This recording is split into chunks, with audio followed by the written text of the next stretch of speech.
Kung Fu Panda versus Cebidae. Calm versus chaos.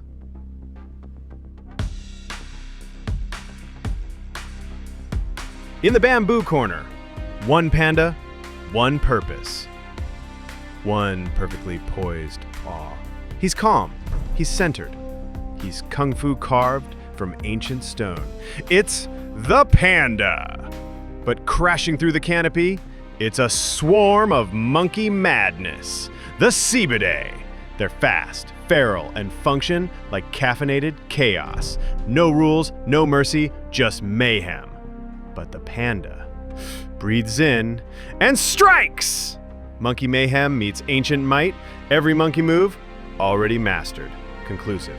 In the end, the calm crushes the chaos. Panda wins. Who's next? Only on ClashPoint.